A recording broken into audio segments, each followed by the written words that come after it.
from heaven. Elisha had just finished killing the 50 false prophets with fire from heaven. And then Jezebel comes in, and Jezebel says, you know what? I'm going to kill you for killing my prophets. And Jezebel was a pretty powerful woman, so Elijah, the man of God, is afraid, and he runs away. After killing the 50 false prophets with fire from heaven. Well, he did it 4 times? No, did he? He killed it 200. Elijah kills the false prophets with fire from heaven. Okay? Jezebel says, now I'm going after you. And Elisha runs away. Still a man of God. You ever ran away? Still a man of God. I feel like giving up. Still a man of God. I don't feel like being married. Still a man of God. I don't feel like being a father. Still a man of God. I don't feel like doing the right thing. Still a man of God. I don't feel like my bills. Still a man of God now. Still a man of God. Still a woman of God. You just don't feel like putting up with the garbage anymore. You don't feel like fighting anymore. You don't feel like going through it anymore. You don't feel like you can handle it anymore. But you still love the Lord. Right? I love him. And you know what is worse is that after you fail everybody else, now you got to go before the presence of the Lord and feel like you failed God too. Right? So, let's go to 19 chapter 1. Jezebel, verse 2. Then Jezebel sent a messenger to Elisha saying, so let the gods do to me and more also if I do not make your life as the life of one of them by tomorrow at this time. In other words, she's threatening to kill him. So I'm going to kill you. And when he saw that, he arose and ran for his life and went to Beersheba, which belonged to Judah, and left his servant there. But he himself went a day's journey into the wilderness and came and sat down under a broom tree, and he prayed that he might die and said, it is enough. Now, Lord, take my life, for I am no better than my fathers. Elisha is contemplating suicide. He said, I just want to die. I want to die. I can't face my problems anymore. Just take my life. Just kill me. Don't make me go through this again and again. I got 4 kids. I can't go through this with another child. I can't do this with another one of my babies. I can't do this another year, another month, another day, another moment. Just take my life already. Right? He said, and we're talking about Elisha, man. The man of God who called fire down from heaven says, just kill me, Lord. Just take my life. 5.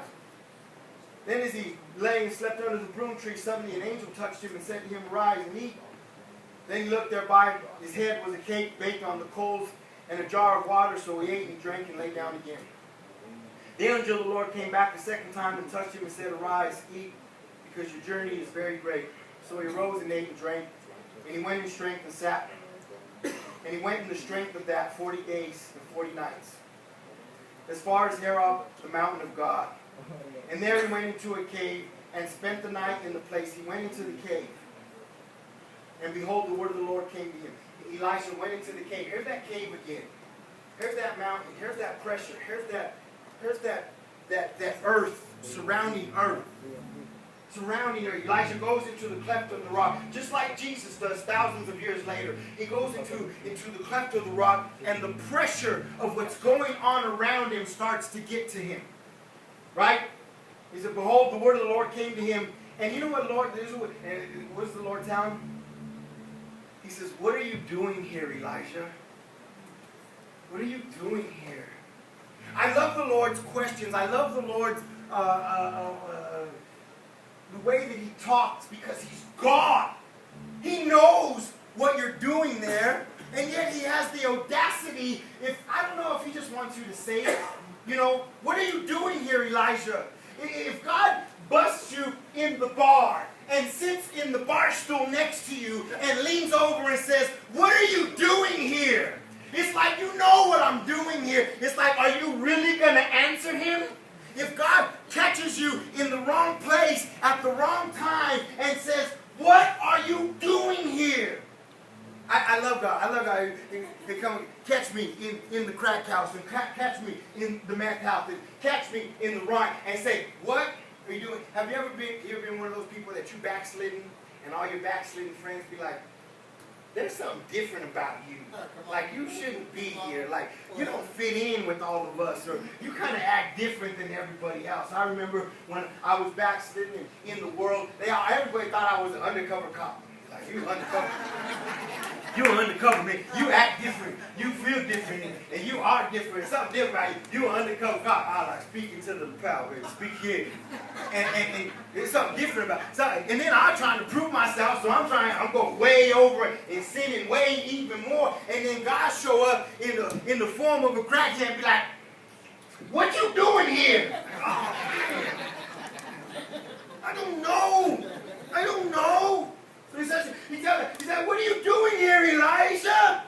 So he said, I've been very zealous for the Lord, God of hosts, for the children of Israel have forsaken your covenant and torn down your altars and killed your prophets with the sword. And I alone am left, and they seek to take my life. You ever feel like you're alone? I'm alone, man. I'm raising my kids alone. I'm paying these bills alone. They don't understand. Nobody's helping me. Nobody's showing me. Nobody's loving me. Nobody's taking care of me. I am all alone. I'm with someone and I feel alone. I'm surrounded and yet I feel alone. I'm all alone and I'm in the cleft of the rock feeling the pressure of the world